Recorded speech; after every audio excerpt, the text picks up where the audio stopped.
Na RW Brasil. Jogando conversa dentro. Com Marcelo Fernandes e Carlos Chaves. Ok, estamos iniciando mais um caleidoscópio aqui pela RW Brasil e o professor Antunes Severo já está conosco. Está aí ele entrando em cena do nosso segundo programa. Tudo bem, professor? Muito bom, principalmente agora depois de vê-lo assim tão perto. Estamos, claro, ainda aprendendo a fazer isso aqui, né? Não é? A gente chega lá um dia, né?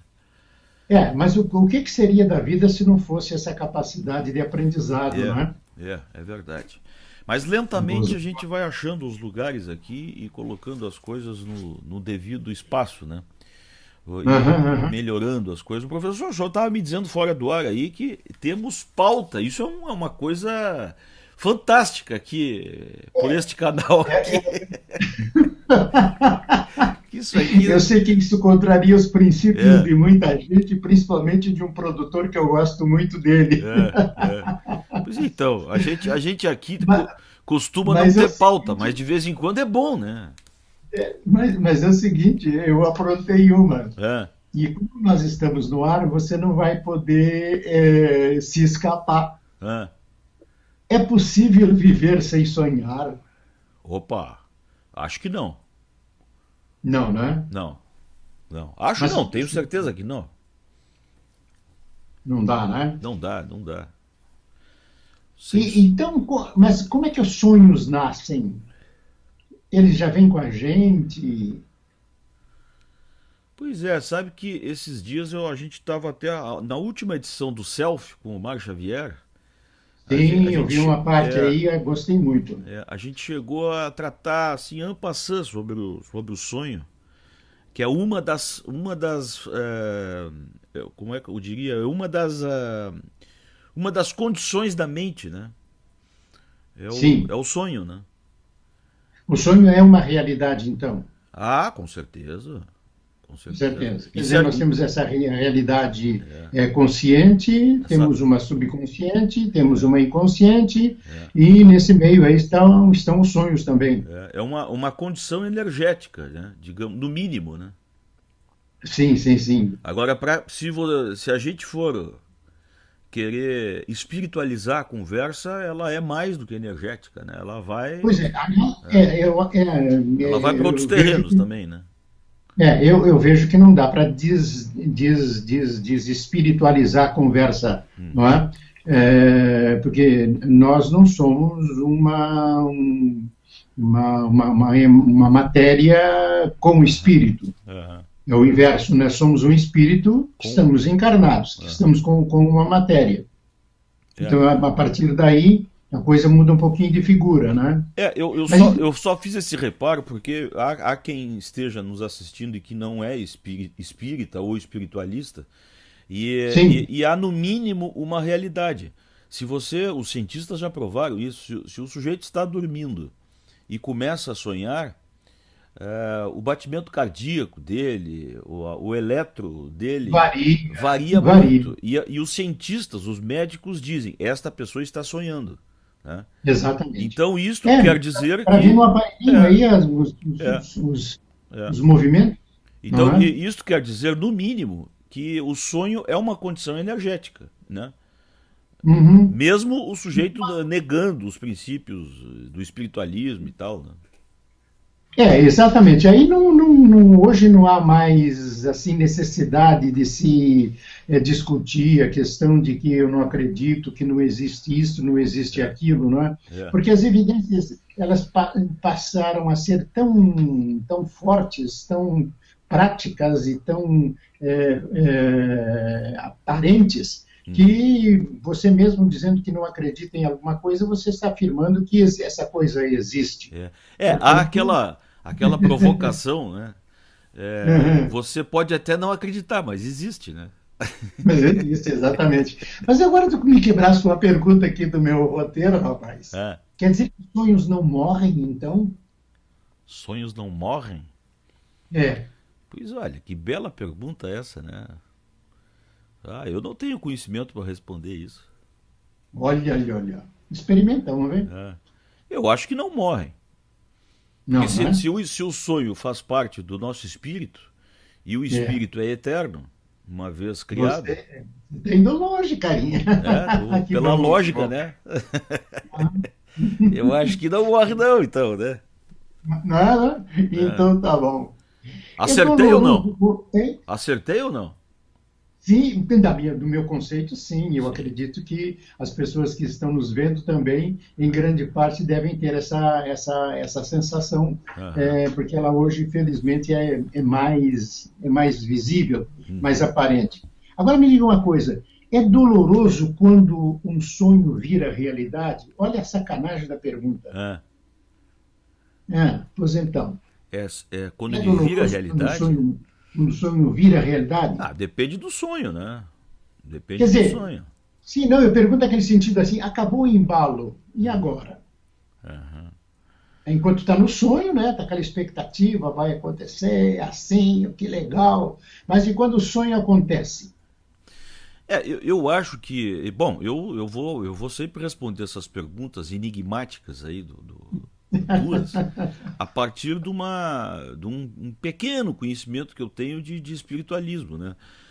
Aham, E sobre o qual eu tenho, eu acredito nele, né? exatamente. Mas é o seguinte, eu tendo a achar que quando um sonho se realiza, eu acho que todo o sonho é uma coisa real, né? O sonho já é real O em sonho si. já é real em si, eu acho. Agora, quando a gente aqui, em matéria, neste mundo aqui, né, Aham, sente que ele foi realizado, a gente sente assim, eu acho que essa é uma percepção extrasensorial que a gente possa ter e da gente decifrar melhor o sonho que a gente teve, né? De sim. perceber ele melhor. É como a gente poder enxergar um espírito desencarnado, eu acho. Eu tendo a achar. Sim. Uhum. Se eu É estou como se, vendo, se acendesse, você está no escuro e acendesse uma lâmpada. por aí. Uhum, Eu acho que é uma uhum. evidência que normalmente não se tem, né? Como os sonhos são reais, porque dizem os estudiosos no espiritualismo que quando a gente sonha, nós estamos, na verdade, viajando, né? Por outros.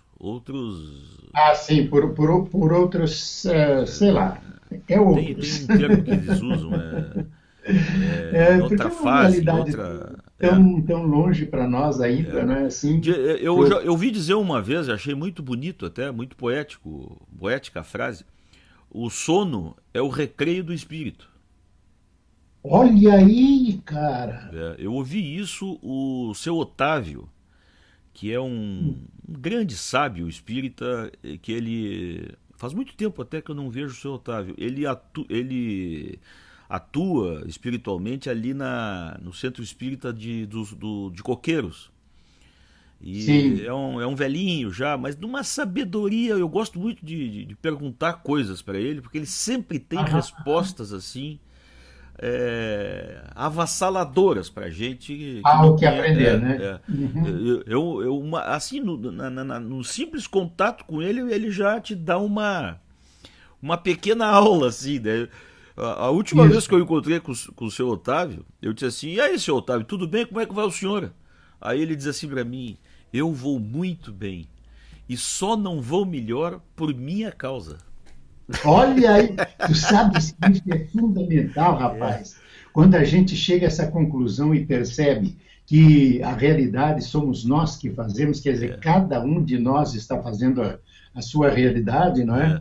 é, é, Então, isso dá uma dimensão completamente diferente. é, Porque aí a gente não precisa brigar com os outros, claro, porque os outros estão vivendo o que você. Tu estás vivendo a tua realidade. claro. O teu filho, a tua mulher, enfim, os teus amigos estão cada um vivendo a realidade deles. Não é? É. Nós não temos que tentar mudar, mexer, querer ajeitar, não é nada disso. Não, Cada um de nós pegou um caminho é, por iniciativa própria e vai tocar esse caminho, né? Não, e outro Então, detalhe, se você teu quiser. amigo é realmente um sábio. Seu Otávio, e essa frase, que o sonho é o recreio do espírito, é dele, pelo menos eu ouvi dele, né? Mas, voltando então à tua pergunta, eu acho isso. Sim. Eu acho que na verdade sonhos existem, são reais, mas a gente não tem contato material com eles, né? Exatamente. Nesta etapa daqui, né? E talvez isso bagunce um pouquinho o coreto da gente, mas quando a gente para pensar, né? Essa coisa ela fica mais lúcida, vamos dizer assim. Mas eu quero fazer isso tem a ver, só para fechar esse parênteses aí, isso tem a ver com uma outra coisa que lá o seu Otávio também me disse uma vez, que a gente é jornalista, a gente é muito perguntão, né? Aliás, a nossa fé, né? Me atraíram para o Centro Espírita por curiosidade, né? E até hoje ainda vou lá por curiosidade, muito ainda, né? Mas eu perguntei uma vez para ele alguma coisa e o seu Otávio me disse assim: Marcelo, tem coisas que não é para a gente saber. Isso. Então essa curiosidade tão nervosa, tenta te livrar dela, porque tem coisas que tu não vai saber. Não adianta perguntar, porque não faz parte desse lado de cá, essas respostas. Desiste disso, porque não faz parte da gente isso aqui, né? A gente intui alguma coisa, mas não tem jeito, não. E é isso, né? Tu disseste que ia fechar esse assunto aqui, mas eu estou lembrando uma coisa. Eu tomei conhecimento do budismo através do Mário Xavier, ou por intermédio do Mário Xavier. Aliás, eu nunca sei quando é que é através e quando é que é por intermédio, ou se tem outro caminho para dizer isso. Mas o Mário me fez a fineza de me dar alguns livros relativos ao budismo. Sim. E eu me encontrei, sinceramente, no budismo. E vejo isso como uma propriedade hoje bastante interessante, porque o budismo e o espiritismo, eles são exatamente a mesma coisa. Aliás, se a gente for olhar com profundidade e saindo do aspecto material e comercial das religiões, todas as religiões têm exatamente a mesma base, o mesmo fundamento. Apenas as religiões institucionalizadas, não é? As organizações religiosas, elas pretendem dominar e ter aquilo como propriedade para revender. Claro. Fora isso, não tem mais nada. Então, o espiritismo, que são menos vendões, e os budistas, que são menos vendões ainda, me atraem muito. E eu vejo que cada vez eu encontro mais pessoas pensando assim também. E eu estou fazendo essa menção aqui por fazer uma homenagem ao Mário Xavier pelo seu nível de conhecimento e de sabedoria que ele alcançou até agora, por ser um dos parceiros desse projeto e por ser um fraterno amigo meu, como você também é um fraterno amigo meu. Esse fraterno aí quer dizer irmão, nós somos irmãos amigos. E isso é muito bom e eu faço essa declaração de público porque ela me deixa muito feliz. Tá, mas então vamos dar um pulinho aqui para outra questão. Eu até vou pular uma questão que está aqui, que por mim já está vencida. Mas me diga uma coisa, como é a experiência de ser catarinense? Pois é, você, né? Bom, tu nasceste em Lages, né? Não. Eu vivi em Lages uma temporada lá, quando é militar, no serviço militar, mas eu sou gaúcho, você não é gaúcho, você é porto-alegrense. Eu sou gaúcho porque eu sou da fronteira. Eu nasci próximo ao Uruguai, justamente no interior do município de Rosário do Sul. Ficava mais ou menos o lugar em que eu nasci, que é Itapevi, fica mais ou menos equidistante do Uruguai e da Argentina. Então eu sou lá daquela fronteira, assim, falo portunhol. Você é o legítimo gaúcho. É o gaúcho. Que o gaúcho não é uma propriedade do Rio Grande do Sul. Gaúcho é um tipo sociológico, psicológico e assim por diante. Então tem gaúchos no Rio Grande do Sul, no sul do Rio Grande do Sul, na Argentina, no Uruguai, no Paraguai, no Mato Grosso e vai por aí afora. Em Santa Catarina. Tem esse tipo de vida é gaúcho. Assim por isso que tem gaúcho até lá no norte do Brasil. Quando se está atribuindo coisas ao gaúcho de uma forma um pouco apressada, exato. Há quem esteja fazendo isso querendo dizer rio-grandense, né? Rio-grandense, exatamente. E não gaúcho, né? A expressão para identificar mesmo, nós somos rio-grandenses. Assim como se é catarinense. Meus filhos são catarinenses. A minha mulher é catarinense. Por isso que então, você falou que eu, por exemplo, não sou um gaúcho, né? Porque quem nasce em Porto Alegre não tem praticamente nenhuma, digamos assim, nenhum perfil do gaúcho, né? Exatamente. E isso é verdade. A maneira de falar é completamente diferente, né? Isso é absolutamente verdade. Os costumes. Há quem cultue isso em Porto Alegre, né? Mas aí como cultura mesmo, né? Exatamente. Então, é como já vira festa, vamos dizer assim. Mas essa avaliação é importante se fazer para deixar muito bem definido, né, o que são as coisas, né? Há muita gente fazendo essa confusão aí, inclusive nos CTGs por aí afora, né? Exatamente. Aliás, eu fiquei impressionado, Marcelo e gente, que quando eu fui para Blumenau, eu não estava sempre morei em Florianópolis, mas excepcionalmente, quando eu fui convidado para dirigir a TV Coligadas, eu tive que me mudar para Blumenau. E eu fui viver lá em Blumenau. E eu fui descobrir que Blumenau tem o maior índice de centros de tradições gaúchas, os CTGs, das principais cidades sul-brasileiras. Nunca tinha imaginado que no meio daquela lemoada tinha tanto gaúcho e torcedor do Flamengo. Tem mais essa também. Mas é interessante. É tão surpreendente isso quanto o fato também... Mas aí tu me engambelando, hein? Tu não respondeu ainda. Não, eu vou voltar. Eu já anotei aqui, eu vou voltar. O fato é o seguinte, isso é tão surpreendente quanto também, isso me deixou mais surpreendente ainda, mais surpreso, o fato de que no estado de Santa Catarina há mais CTGs do que no Rio Grande do Sul. Você sabia disso? Com certeza. Tu sabes que Lages já foi a cidade que teve maior número de assinantes do Correio do Povo, quando o Correio do Povo era a grande glória do jornalismo brasileiro, e Lages era a cidade que tinha maior número de assinantes.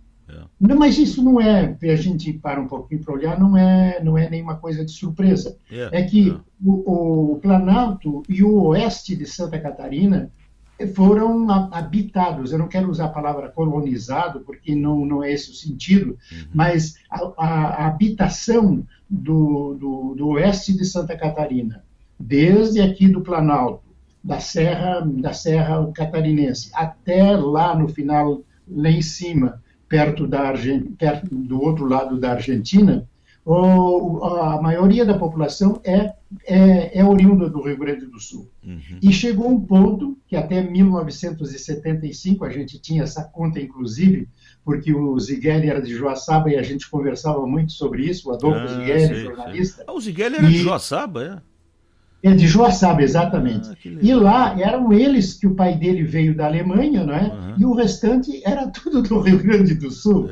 Então, chegou um tempo, naquela época, que a totalidade dos prefeitos e vereadores das cidades catarinenses do Oeste eram gaúchos, ou, quer dizer, nascidos no Rio Grande do Sul, mas já vivendo, claro, em Santa Catarina. Então é uma coisa muito gostosa de se conversar isso quando se fala sem aquela paixonite aguda, malvada, de que eu sou tal coisa e tu és tal coisa. Não, nós somos a mesma coisa, estamos aí no mundo, vivendo cada um pelo nosso lado, mas com uma mesma finalidade, vamos dizer assim. Todos nós queremos o quê? Ser felizes. Claro. Ou tem alguém que não quer ser feliz? Mas o fato... Voltando à questão, hein? Não, tá certo, tá certo. E eu vou voltar à tua pergunta. Isso. Como é ser catarinense, né? E eu vou te responder isso usando esses argumentos todos que a gente, essas coisas todas que a gente falou acerca do gaúcho. Eu sou eu sou um contestador, sabe, sobre essas coisas arraigadas do rio-grandense, né? Não faz sentido. Eu contesto muito isso e acho muito chato o rio-grandense, de forma geral, como uma entidade, como um sujeito promovedor das coisas do Rio Grande, como se lá fosse um outro mundo, né? Às vezes nos dá essa impressão de que o pessoal que vem de lá parece que vem de um outro planeta, de um planeta perfeito, e que, portanto, nós todos devemos seguir os costumes e exemplos, né? Como se aquilo fosse uma coisa perfeita, né? Há inclusive um exagero, né? Há inclusive uma brincadeira do Paulo César Pereio, que é gaúcho. Sim. Há muitos anos vivendo em São Paulo. Uma vez perguntaram ao Pereio: tu não vais voltar para o Rio Grande qualquer hora e tal? Ele disse: olha, o problema é o seguinte, eu desisti de ser gaúcho. Aí disse, ele é um desbocado. Ele é um provocador, né? Aí ele disse: mas como assim? Tu desistiu como? Eu disse: não, porque é o seguinte, não dá para ser gaúcho. Eu desisti, eu tentei, mas não dá para ser gaúcho. Mas qual é o problema? Não, o problema é que o gaúcho é um sujeito perfeito. E como não há perfeição, como eu não sou perfeito, não tem jeito de eu ser gaúcho. Eu tento, não consigo, aí para me desvencilhar disso aí, pronto, então eu desisto de ser gaúcho. Né? E há muitas brincadeiras em torno disso, né? Esses dias eu ouvi uma aí, do pessoal do Rio Grande mesmo, dizendo assim: o Deus criou o homem, depois ele se aperfeiçoou e criou o gaúcho. Né? Agora tu vê a pretensão, né, do pessoal. Né? Então, eu sempre tive dificuldades de lidar com isso, Marcelo. Eu também. Eu não quero te interromper, mas já interrompi. Eu quero citar uma coisa que me aconteceu aqui em Florianópolis, logo depois de ter chegado aqui. Aí aquele negócio, o Antunes é gaúcho, etc e tal, e os gaúchos, e eu estava trabalhando na rádio, eu tinha uma certa evidência e tal, e começaram a aparecer os gaúchos como meus amigos. Uhum. E o pessoal, era uma turma aqui do Estreito, e eles tinham o hábito de se reunir em finais de semana na casa de um, para bater papo, conversar sobre vida e essa coisa toda. Uhum. Mas eu fiquei tão constrangido quando eu vi aquela empáfia dos meus novos amigos, aquela distância que eles estavam estabelecendo entre o lugar em que eles nasceram e o lugar onde nós estamos e fomos muito bem acolhidos. Uhum. E isso agora eu posso falar com muita tranquilidade, porque eu estou há mais de 56 anos em Florianópolis. Eu fui recebido e continuo sendo recebido maravilhosamente. Aliás, eu acho que eu sou um dos poucos gaúchos que tem um título de manezinho da ilha e tem um título de senador de Florianópolis. Mas olha só... rapaz, isso aí dado assinado tudo por entidades, como são essas organizações aqui que premiam a vida da gente com esses títulos, então nos deixam muito mais ainda à vontade aqui em Florianópolis. Era esse o corte que eu queria fazer na tua resposta. Não, mas eu vou muito nesse teu embalo aí, sabe, Severo? Nós que viemos do Rio Grande do Sul, nós temos alguns problemas aqui, né? Eu tenho um a mais por achar ruim esse jeito de ser rio-grandense, para começo de conversa. Sim. Então, eu sou meio que encarado como uma espécie de renegado, né? Porque há essa coisa, né? Você sai do Rio Grande do Sul, você está traindo o Rio Grande do Sul, né? Exatamente. Olha, a Elis Regina, coitada, morreu com esse estigma. Para quem abandonou o Rio Grande. A Elis Regina, quando foi para o Rio de Janeiro, se mudou, ela fez o último show dela no Teatro Araújo Viana, ali na Redenção, e ela foi vaiada, inclusive, nesse show. Eu sei porque quem me contou isso foi minha mãe, que assistiu esse show. E foi execrada. Muita gente até hoje fala mal da Elis Regina em Porto Alegre por conta disso. Marcelo, tu está levantando uma questão aí que eu lembro de uma outra circunstância. O maior nome de um artista gauchesco do Brasil é de Santa Catarina. Olha. O cara que fez mais sucesso nesse país como rio-grandense, como gaúcho, com os costumes do Rio Grande do Sul, foi Pedro Raimundo. E Pedro Raimundo é aqui do sul de Santa Catarina. Olha ele nasceu aqui, claro que ele fez a carreira dele no Rio Grande do Sul, porque lá existiam emissoras de maior porte que o projetaram e ele foi para o Rio de Janeiro e por muitos anos ele ficou lá até haver aquela debandada ou aquele sacrifício que fizeram da Rádio Nacional do Rio de Janeiro, Sim. demitindo todo o CAST durante uma dessas ditaduras que nós passamos. Mas o Pedro Raimundo, sem dúvida nenhuma, ele tinha dificuldade até para explicar que ele era de Santa Catarina. E não adiantou ele escrever músicas dizendo que ele era catarinense. Então ele dizia com sotaque gaúcho, e o pessoal dizia, pô, esse cara está brincando. Mas é interessante isso. Eu estou tweetando agora aqui, dizendo que nós estamos no ar, para o pessoal também poder saber aí, né, o Antônio. Sim. Muita gente já nos segue pelo Twitter e pelo Facebook também. Rapaz, já. Então eu estou avisando aqui que a gente está no ar, né? As pessoas ainda não se acostumaram a ter nos smartphones. Então, sequências a modelar. O prefixo aqui de um programa nosso na Rádio Diário da Manhã, em 1956. Como é que é mesmo? Em 1956, você não era nascido. Diga lá. Mas me cantarole isso aí, por favor. Está no ar, sequências a modelar. Eu tenho uma gravação, posso te ceder um dia. Olha, mas não é do meu tempo, mas eu comprei na Modelar aqui, hein? Sim, mas você já pegou uma Modelar modernizada, com várias lojas, eu né? comprei na Modelar ali do Estreito. Do Estreito também. Do Estreito. A minha primeira geladeira aqui em Florianópolis eu comprei na Modelar. Me conta, rapaz. Essa aí eu já estava numa outra, já não estava acompanhando a Modelar. Por exemplo, a minha geladeira eu comprei na Modelar, os móveis eu comprei no Móveis Silva, né? Em frente à rodoviária. Tradicional aqui do Estreito. Então. E olha, tive que. Vou dar esse depoimento aqui, ó. A RBS foi a minha avalista. Não diga. Porque eu não tinha, ninguém me conhecia. Funcionário? Cara. Mas então você tinha muito prestígio. Mas isso era do tempo do seu Maurício, né? Bom. Isso era do tempo do seu Maurício. A RBS do seu Maurício é uma coisa que não volta mais. Exatamente. Então eu era diagramador do Diário Catarinense aqui, isso lá em 85, né? Você veio com a primeira equipe do Diário Catarinense, não é? Eu cheguei aqui naquele primeiro caminhão de gaúcho. Data Vênia. Vamos falar daqui a pouquinho da profissão, porque eu tenho mais uma pergunta. Data Vênia é muito bom. Eu dividi em duas partes aqui, tá, cara? Tá bom. Então, agora uma outra coisa assim, metido na tua vida pessoal aí, rapaz. Fale. Como é esse negócio de ter filhos no estrangeiro, se criarem no estrangeiro? Eu tenho vários amigos que têm filhos que foram estudar e acabaram ficando em países como Estados Unidos, como Inglaterra, e Itália e assim por diante. Como é que é essa sensação, Marcelo? Antes eu preciso te fazer uma frase, que eu não respondi direito a tua pergunta anterior, né?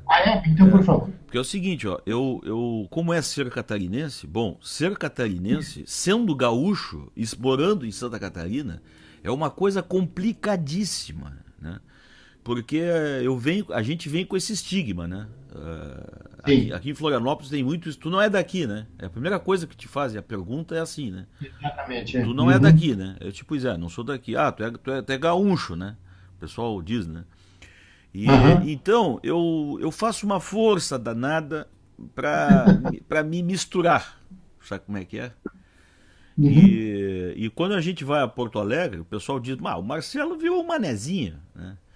E quando eu chego aqui, imediatamente eu faço uma frase e as pessoas me identificam. É de Porto Alegre, isso é gaúcho, né? Então são 26 anos em Santa Catarina. E a gente continua um estrangeiro, né? Então é a terra onde eu escolhi para as minhas duas filhas nascerem, para eu trabalhar, né? Foi a única cidade que me deu oportunidades efetivas, né, de trabalhar com essa tranquilidade toda, né? Então eu devo muito a Florianópolis e a Santa Catarina. Agora, eu só lamento que eu seja apontado quase diariamente que você não é daqui. Isso rapaz, me incomoda. Isso Realmente é um constrangimento danado. É. Eu era professora, fui professor até 2005 por aí, mas devia ser lá por 1980, por aí assim. Eu estava mais do que identificado com Florianópolis, além da família que nós construímos aqui, mas ainda aparentemente não estava totalmente absorvido. Até que eu fui convidado para integrar uma associação, que era uma associação justamente voltada para a valorização cultural de coisas de Santa Catarina, em particular de Florianópolis, da ilha de Santa Catarina e tudo mais, e eu comecei aí as reuniões. Numa das reuniões festivas, assim, já com bastante gente no auditório, eu fui surpreendido com uma argumentação de uma das personalidades mais queridas dessa terra aqui, mas que esqueceu completamente, perdeu as estribeiras e começou a falar mal dos gaúchos na minha frente. E eu vou dizer que foi o professor Nereu do Vale Pereira, uma figura dulcíssima, mas que deu uma mancada, rapaz, que eu nunca mais apareci naquela associação. Mas como os caras me convidam para me esculachar, pô? Tamanha foi a xenofobia, né? Exatamente, se deixou, se perdeu. Mas isso é uma coisa que eu lamento muito conviver com isso, sabe? A única coisa que me incomoda é verdadeiramente isso, porque eu defendo Santa Catarina em qualquer lugar que eu vá, cara. Florianópolis, então, eu acho execrável aquela piadinha que eu sempre a gente ouve por aí, né? Passa alguém por cima de Florianópolis e diz assim para Deus, né? Mas que terra linda, o senhor gastou toda a beleza do mundo nessa ilha aqui e tal. Aí ele olha pro sujeito assim, pois mas olha o povinho que eu botei ali. Eu acho isso de uma infelicidade. Como valeu já essa piada para o Brasil, né? Exatamente. O Brasil, tantas glórias, tantas coisas, então, e acaba sendo assim mordido dessa maneira. Eu assim me incomodo, sabe? É uma coisa que me incomoda, me tira do sério. É esse negócio de querer te colocar esse estigma, né, de que não é daqui, né, como uma espécie de denúncia, né? Mas enfim, exatamente. São coisas da vida, né? Bom, tu falaste dos... é bom pelo lugar em que nasceu. A pessoa é boa onde ela está. E é isso. Exatamente. Não é? Exatamente. Você não quer dar o prefixo aí, que nós estamos já há exatos 30 minutos no ar? Tu sabes que esse troço do prefixo é interessante, né? A gente dá o prefixo na rádio que tem transmissora, né? Pois é. E por aqui, o sujeito, eu não sei se... Não existe prefixo ainda. Desculpe, eu te interrompi. Mica, quando eu for assim, lembra que a estação é tua, né? Não, o que é nada, rapaz. Este programa aqui é nosso e a estação é da web. Não tem nada desse negócio aí de É que não existe ainda uma regulamentação oficial no Brasil, e eu acho que, não sei se existe já em algum país do mundo, a respeito do uso dos canais pela internet. Você tem quanto à propriedade de onde você está hospedado, não é? Mas quanto a compromissos de você se identificar, não conheço legislação a respeito. Acho que não existe. Bom, então, mas vamos, acho que é mais ou menos isso, né? www.rwbrasil.net. Muito bem, eu falaria um pouquinho ainda mais aproximado da modernidade aí. Então, é rwbrasil.net. Não precisa mais, quer dizer, praticamente, na prática, não precisa mais o www. Ou W3, como dizem os hermanitos castelhanos. E como dizem os amigos lá do meu filho, double, double, double. Né? Double. Oh, yes, mas a gente no rádio ainda diz ZYK572, né? Bom, mas isso aí não precisa dizer, né? É só o dial da rádio, né? Mas enfim, a gente fica mais bonito, né? Fica mais bonito. Mas era a maneira de identificar, né? Eu jamais vou esquecer do prefixo às 2 horas da manhã que a Rádio Guaíba saía do ar. Né? E aí ia chamar ZZP2. Aí dizia assim... Alô, ZZP2, alô, ZZP2, alô, ZZP2, aqui é Rádio Guaíba, muito Porto Alegre, chamando alô, ZZP2, alô, ZZP2, Rádio Guaíba de Porto Alegre, chamando alô, ZZP2. Rapaz, eram horas e horas e horas que a gente chamava. Não no caso da Guaíba, pela potência que tinha. Mas e a Rádio Marajá de Rosário do Sul, a ZYU2? Nós ficávamos da meia-noite às 2 horas da manhã ali, às vezes não era atendido. Nossa. Também com 100 watts, né? 100 watts é brabo, né? Não, sabes que 100 watts de potência naquela época, isso é 1950, hoje... ia mais longe do que uma estação de 50 kW hoje no Brasil? Eu acredito que sim. Sabes o que? A convergência, a quantidade, o agrupamento de forças e de energia, essa energia que corre pelos fios da Celesc e das empresas de energia elétrica dos estados, e a quantidade de edifícios das cidades, essas mataram em 90% a propagação do rádio AM. Sim. Por isso agora vai haver essa migração para FM, etc. e tal. Já está, né? Já está. Tu sabes que o meu filho tem me dito, isso já há muitos anos, já há uns 3 anos ele tem me dito isso. Marcelo, não tem mais AM aqui nos Estados Unidos. Aliás, os rádios que provém de lá, eles você tem que procurar um rádio que tenha AM, né?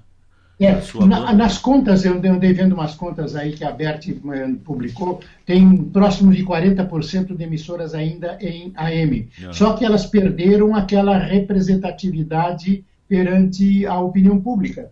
Então, nas cidades menores dos Estados Unidos, em grande parte tem emissoras AM ainda. Tem lá as suas FM, etc. e tal, mas também tem AM. E isso é uma coisa que chama atenção, porque aqui no Brasil começou se estabelecendo um prazo para mudar. E não tem, lá os Estados Unidos não conseguiram mudar até hoje. Ainda tem AM. E lá tem uma vantagem, não sei se isso é vantagem, mas enfim, eles têm uma característica, vamos dizer assim, melhor, na Califórnia, onde há muitas extensões de terra sem relevo, né? A onda de FM, a de frequência modulada, ela tem uma transmissão muito mais facilitada, né? Porque ela aqui, por exemplo, em Florianópolis, você ouvir um FM é quase um desafio, né? As estações daqui desse lado da ilha, quando você vai para a Lagoa da Conceição, você praticamente já não ouve. Então, esse das montanhas, né? Então, essa é uma das razões da gente ver, por exemplo, aqueles musicais country nos Estados Unidos. Sim. Né? Que você viaja 800 quilômetros ouvindo uma rádio apenas em FM, né? Exatamente. Tu sabes que aqui tem uma emissora, eu vou citar essa porque aqui me chamou mais atenção, a Rádio Catarinense de Joaçaba está transmitindo a programação de AM também por FM. Sim. E a FM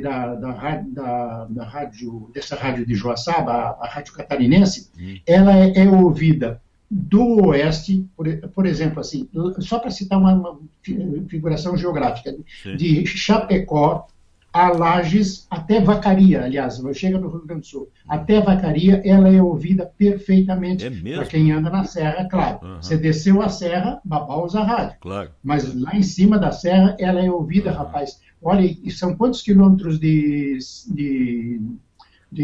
Chapecó até Vacaria? Não, pelo menos uns 300 ou 400 por aí. Por aí. É cobertura, bicho. Não é fácil. É bom ter me dito isso, porque eu tenho ido muito a Joaçaba, sabe? E nós recentemente lançamos um livro lá, eu e o Ari Alano, a Ivete Alano, que é a irmã dele. O Ari é um sindicalista, presidente da Federação dos Metalúrgicos, né? E nós fizemos um trabalho de 1 ano lá em Joaçaba, fazendo um levantamento sobre a história dos metalúrgicos em Joaçaba. E eu até nem sabia disso, e acho que muito pouca gente sabe disso. A história dos metalúrgicos em Santa Catarina, ela praticamente começa no município de Joaçaba. E Joaçaba, também para quem não sabe, eu acho que muita gente não sabe, foi na verdade um polo do oeste de Santa Catarina durante muitos anos. Foi. E quando se chamava Cruzeiro do Sul. Exatamente. Isso lá nos anos 50, né? Mas um pouquinho mais antes. E precisamente... A década de 40 era Cruzeiro do Sul ainda. E precisamente em 1958 é que foi criado, então, o Sindicato dos Metalúrgicos de Joaçaba. Por força do grande parque de manutenção daqueles locomóveis, né? Exatamente. Que levava madeira, né? Há umas características peculiares daquela região lá. Não só os italianos, que estão praticamente em todo o estado de Santa Catarina, mas de comunidades como, por exemplo, de Três Itilhas. Três Itilhas é um sonho, né? É uma outra região da Europa, é uma cidade com origens dentro da região da Alemanha, não é? Aliás, pertenceu já àquele Império Austro-Húngaro, não é? E de lá vieram pessoas que vieram para o Brasil, fugindo da guerra e dessas coisas, como é o caso do pai do Adolfo Zigueli, que ele veio para o Brasil, ficou em São Paulo. Em São Paulo ele conheceu a mulher dele, que veio a ser mulher dele, que também tinha vindo, era uma outra família que estava migrando para cá, e eles casaram e foram para Joaçaba. Agora, como é que você explica alguém sair de uma cidade lá nos confins da Alemanha, ou do Império Austro-Húngaro, vir para o Brasil? Era uma opção que estava muito aberta para os europeus daquela época, daquela região. Mas e vir para São Paulo também tem um sentido por o maior polo industrial aqui da região, etc. e tal. Agora, de São Paulo para Joaçaba, quer dizer, a cidade de Joaçaba teve a participação não digo assim de muitas, mas de várias importantes pessoas que contribuíram para a cultura daquele lugar.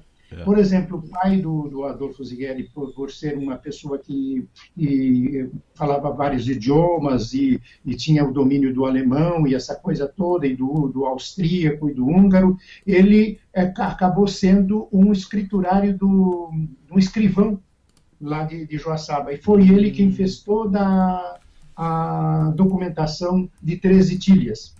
Eu tenho esses detalhes que estão entrando aqui na nossa entrevista, que eu já fugi do roteiro. Não, mas eu acho que é pertinente. Eu estou estudando, estou levantando informações a respeito da família Zigueli, que eu espero, no ano que vem, vir a participar do lançamento de uma obra sobre a vida do Adolfo Zigueli. Olha, mas para falar em profissional... Ao teu lado aí, ó, eu estou exibindo... Ao teu lado, eu estou exibindo uma foto de Joaçaba aí, ó. Olha, agora eu estou com uma questão aqui. Eu estou com uma tela grande. Vamos ver se eu clicando na tua, se ela aumenta. Deixa eu ver. Aumenta sim. Não, estou vendo ao fundo uma outra pessoa. Bom, você está transmitindo outra coisa, né? Eu estou agora ao teu lado aí, eu abri a minha tela, estou mostrando Joaçaba, uma foto aérea que mostra ali o Rio do Peixe, né? Dividindo Olha aí. Joaçaba de Não, mas Evaldo. não, eu estou te vendo só. É. Não, É, não abriu aqui para mim. ué, Tem coisa aí.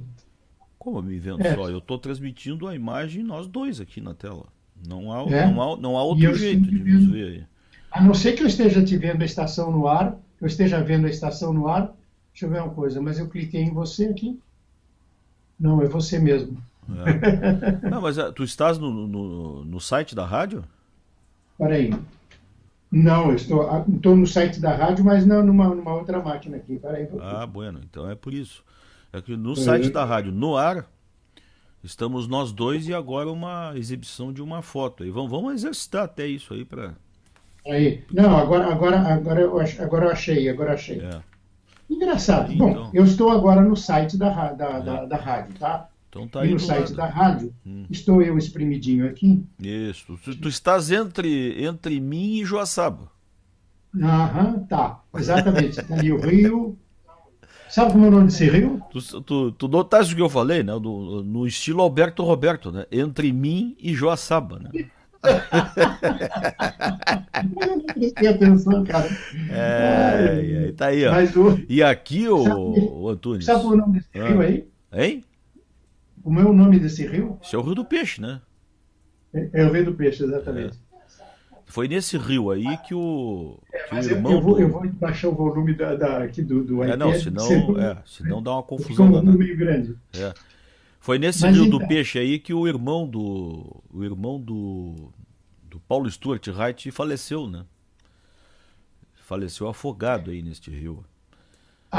pois é, não te falasse no Paulo, eu me lembrei que ele foi uma das pessoas que foi sumida durante a É, ditadura militar, né? foi morto, né? Em Ele 73. nunca se descobriu. É. Nunca se descobriu, né? O que aconteceu exatamente com ele, né?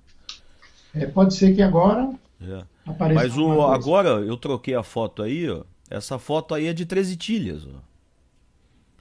Esta foto é de Aí, 13 Itilhas. São três amigos. Esse que você está vendo no centro aí, são três não, pessoas, né? eu estou de novo catando aqui na outra máquina.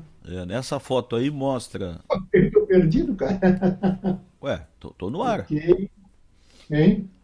Tá, mas então vamos lá para. Porque olha, nós já estamos agora, nós fazemos mais 13 minutos É, ameaçando começar a segunda é. parte da entrevista e Então não tá. começamos. Bom, Vamos mas só começar? para registrar o que eu botei aqui no ar. O Arialano está aí, ó, em frente a uma imagem lá de 13 Itilhas.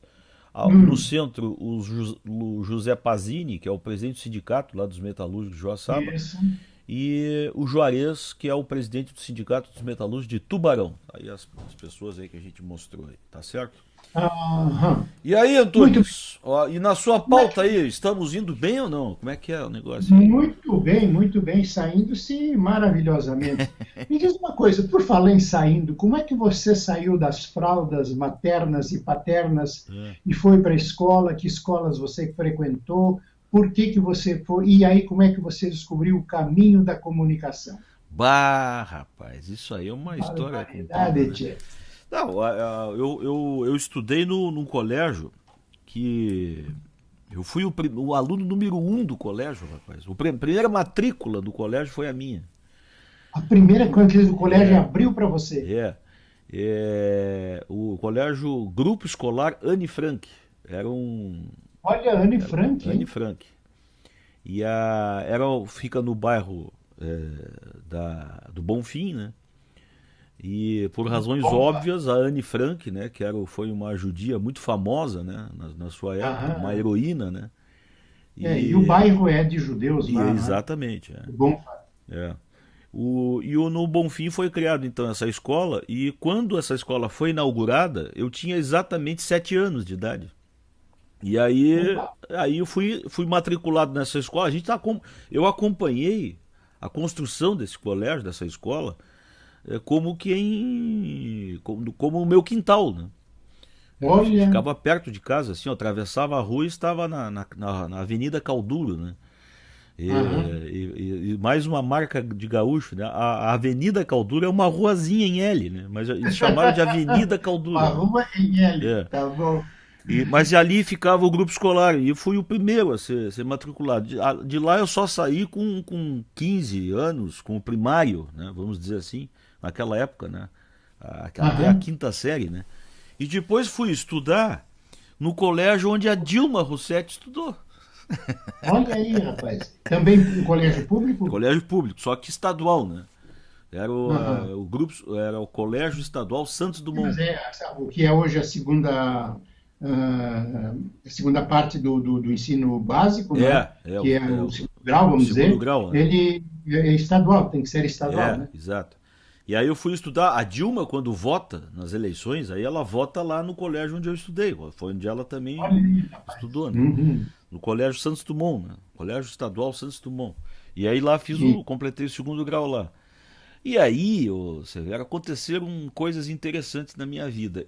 A vida toda, eu quis ser médico. E médico, cirurgião plástico. Eu não sei por que cargas d'água. Porque eu não tenho parente do cirurgião plástico. Eu acho que era uma aham. devoção, assim, meio sem sentido, assim, né? Mas aí Uhum. eu me deparei com o vestibular de medicina, né? É uma coisa que não é para mortais, né? Marcelo, vou te É, fazer uma pergunta insólita agora. é, Nós temos como parar a gravação da entrevista, é. um momento para eu atender uma necessidade aqui? Pode. Não, eu posso ficar no ar aqui, não há problema. Ah, mas então tá. Então Tá? segura aí que Então tá, vai eu lá. volto em 30 Vai segundos. lá, vai lá. Este é o Antônio Severo, professor Antônio Severo, que está com a gente aqui no Caleidoscópio. Este é o programa que nós levamos ao ar de forma ao vivo e inédita, pelo menos uma vez por semana, e que depois fica à disposição para quem curte o programa aí, na página do próprio programa, específica do próprio programa, o Caleidoscópio, e pode ser assistido este programa e todos os outros demais a qualquer tempo, né? Através do sistema dos vídeos, né? Que são publicados por ali. Você vai na página do Caleidoscópio e tem a coleção dos programas por ali à disposição de quem queira assistir, né? É assim que nós funcionamos, aliás, com todos os outros programas, né? A maioria deles feitos de forma semanal e depois apresentados ao longo da semana em reapresentações. O único programa que até neste momento atual, né, ainda de operações experimentais aqui da RW Brasil, que é feito diariamente, né, é o Jogando Conversa Dentro com o Carlos Scheidt, direto de Porto Alegre, num sistema parecido com esse aqui que a gente opera com o Antônio Severo, pelo Google. Então, Oi? eu estava explicando aqui como é que funciona o nosso esquema do programa, né, o Severo? Ah, perfeito. Que aqueles que pegaram o programa pela metade ou que querem assistir todo o programa, a Ah, gente sim. sempre tem aqui, no momento que o programa está no ar, ele está sendo gravado também, né? E Uhum. é só o tempo da gente fazer o upgrade da gravação, mandar isso para o YouTube e depois linkar com a página específica dos programas para a pessoa assistir a hora que quiser, do jeito que quiser e qual programa quiser, né? Beleza. Vamos voltar então que você estava saiu, terminou o segundo grau e É, agora vai escolher, queria ser médico. pois é. Aí eu esbarrei, claro, num vestibular quase impossível de se passar, né? O sujeito tem que ter estudado 24 horas por dia nos últimos 3 anos para passar no vestibular de medicina, né? É uma coisa Aham. maluca isso, né? Bom, em seguida eu fui então ganho pela, digamos assim, pela avalanche de pressão profissional, apesar dele não reconhecer isso até hoje, do meu pai, que é arquiteto, né? E Ah, eu sempre desenhei muito bem, era o maquetista do meu pai, ajudei ele em muitas coisas, né, acompanhava ele nas obras, enfim. E aí então eu resolvi fazer um vestibular para arquitetura. E na faculdade Rita dos Reis, que até hoje existe lá em Porto Alegre, eu cheguei a cursar um semestre de arquitetura. E aí um dia, para desespero do meu pai, eu fui ao estádio de futebol, convidado pelo narrador na época, meu tio, casado com a minha tia, chamado Pedro Ernesto Denardim. Grande narrador, hein? Que estava começando a sua carreira, né? Era o terceiro narrador da Rádio Gaúcha, né? Na época. E antes dele tinha o Roberto Brauner e o Haroldo de Souza, né? Que eram os dois primeiros narradores. E, bom, aí fui para a cabine, né? Da Gaúcha, junto com o Pedro. E lá eu me encontrei, o comentarista do jogo era o professor Rui Carlos Oster. Poxa vida! Num gol lá embaixo, né, de repórter, de um lado o Darcy Filho, do outro lado o Vianney Carlet. Poxa vida, te metesse também no... Eu tava no Butantã, né? Eu tava no Butantã, né? Uhum. E aí me apaixonei por aquilo. O jogo terminou e eu não sabia qual era o resultado do jogo. Eu fiquei olhando o pessoal trabalhar o tempo todo, né? E aí daqueles dias para frente, eu sempre acompanhei o Pedro e fui para lá pro campo, ganhei um crachá para entrar no gramado, né? E fui me metendo, e aí já comecei a puxar fio pro pessoal, né? A botar fio naqueles carretéis maravilhosos, né? Era uma imensidão de fio. Então aí dali em diante, foram 2 ou 3 meses, e aí eu num almoço solene, eu disse pro meu pai, eu vou trancar a matrícula. Ele disse, mas o que tu tá dizendo para mim? Eu digo, eu vou fazer vestibular para jornalismo. Eu disse, mas tu vai ser jornalista? Mas tu tens uma carreira enorme pela frente, vai ser um bom arquiteto e tal. Eu digo, não é isso que eu quero.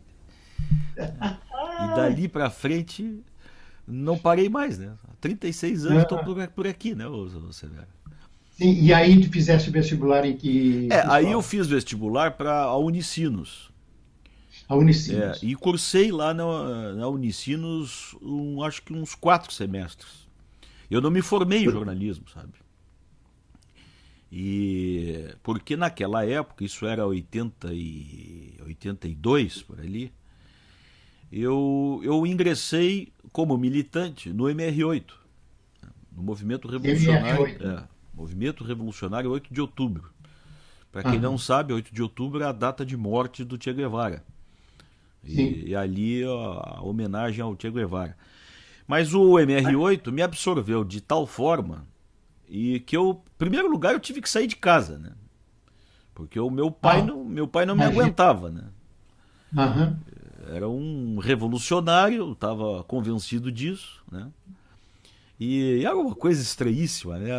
Eu teve época, Severo, porque o meu comportamento em casa era estranhíssimo, né? Porque a gente não podia dizer que era do MR8, né? Era clandestino, né? E esse negócio de dizer que é comunista, dizer no meio da rua, isso aí dava cadeia, né? Direto. Então, por exemplo, eu era o cara que cuidava das finanças do partido em Porto Alegre. Poxa, então eu andava com muito dinheiro sempre, né? Sim, não podia botar no banco também. Não podia, era debaixo do colchão, escondido no quarto e tal, né? E outro detalhe, eu sempre saía, vinham me buscar em casa, muita gente sempre, né? Numa Kombi velha e tal, né? Que a gente usava para distribuir os jornais. E cheio de guri dentro da Kombi, e alguns caras um pouco mais velhos, né? Que eram os nossos dirigentes e tal.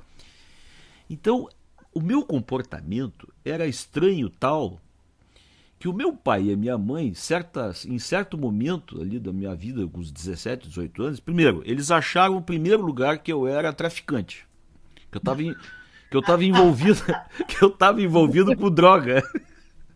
Porque eu andava com aquela montoeira de dinheiro, né? E eles não me davam mesada e tal, né?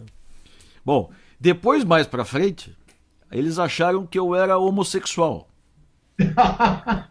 Porque eu vivia cheio de homem, os caras iam me buscar e não tinha namorada. Claro, mas eu não podia mostrar as namoradas, não podia mostrar exatamente o que eu estava fazendo, porque era tudo clandestino, né, cara? E aí, no auge dessas pechas aí que me apresentaram, pô, eu resolvi sair de casa, né, cara? Tipo, é como diz o Cazuza mais tarde, escreveu uma música dizendo assim: nos chamam de bicho e maconheiro, transformam o país num puteiro. Lembra dessa música do Cazuza? Sim, sim. Né? Pois é isso que se dava na época, né, cara? Aí eu saí de casa e falei, para só um pouquinho, se eu sou bicho e maconheiro, o que eu tô fazendo dentro dessa casa? E não posso dizer que não ainda por cima, né? Os quadradões. E o pior é que eu não era nenhuma coisa nem outra, né? E, bom, então eu saí de casa e... Mas sobrava tempo para você trabalhar, ter uma atividade profissional ou não? Eu, na verdade, naquela época, eu já era digamos assim, como a gente dizia na época, era um profissional do partido. Ah, sim, tinha atividade integral. O partido, na verdade, eu não tinha salário, né? Ninguém tinha nessa época, mas o partido pagava as minhas despesas, né? Pagava o meu aluguel, pagava minha alimentação e tal, né? E eu já tinha namorada, a namorada estava grávida da minha primeira filha, né? Tava uma vida relativamente complicada, né?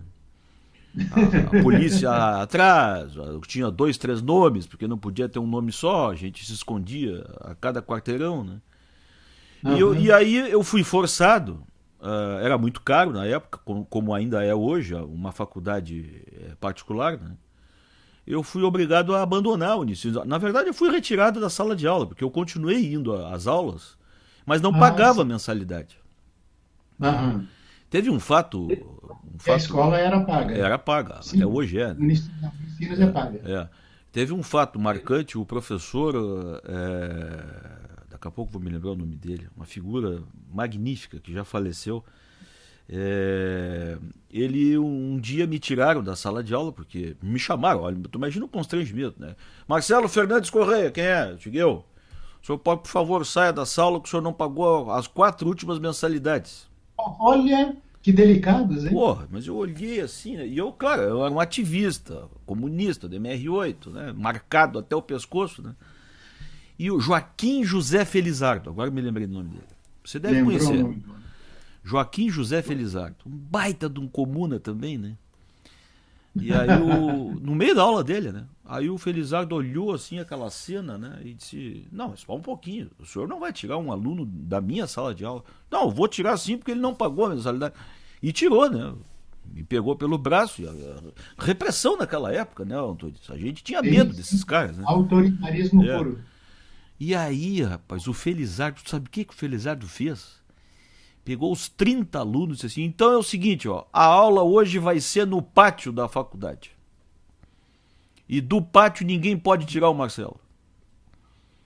E aí foi. E aí ele ministrou a aula naquele dia, na hora, no pátio da lanchonete da escola, né?